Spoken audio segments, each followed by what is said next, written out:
All right, so we're going to be talking about inscribed angles, and this is going to be a numerical example to show how to find the measure of an inscribed angle if you know the measure of the included arc. In this example, we've got an inscribed angle with an included arc that measures 100 degrees. So the first thing we're going to do here is we're going to draw a central angle as well with the same endpoints as that inscribed angle. And the measure of that central angle is 100 degrees because the way we define the arc measure is that it's the same as the measure of the central angle.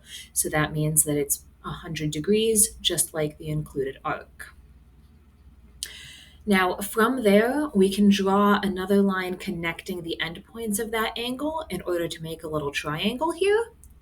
And this triangle is an isosceles triangle because two of the sides are radii of the circle, which means that they have the same length. So if it's an isosceles triangle, that means that those two base angles are congruent.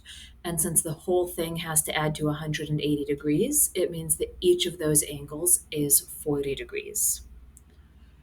From there, we're going to draw in another line, another radius of the circle, connecting the center to the vertex of the inscribed angle.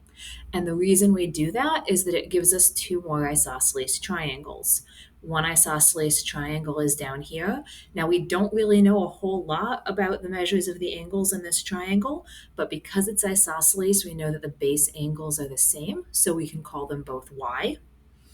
And then we have another isosceles triangle up here. And again, the base angles are the same, so we can call them both z. And now at this point, we've got a big triangle inscribed in this circle.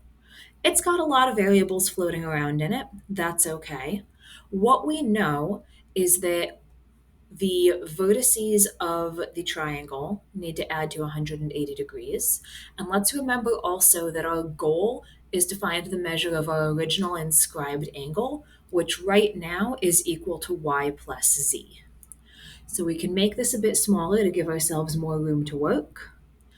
And the sum of the angles in this triangle is 2y plus 2z plus 2 times 40, taking all of those base angles from our three isosceles triangles. And all of that added together has to equal 180 because it's a triangle. 2 times 40 is 80, so we've got 2y plus 2z plus 80 is 180. Subtracting 80 from both sides tells us that 2y plus 2z is 100. We can factor out a 2 there to make it 2 times y plus z is 100. And that tells us that y plus z is 50. And remember once again that that y plus z is the original inscribed angle that we're looking for. So going back to our original picture, we can now say that the measure of that inscribed angle is 50 degrees. I'm going to do another video after this where I show this same process algebraically to show that the inscribed angle is always half the measure of the included arc.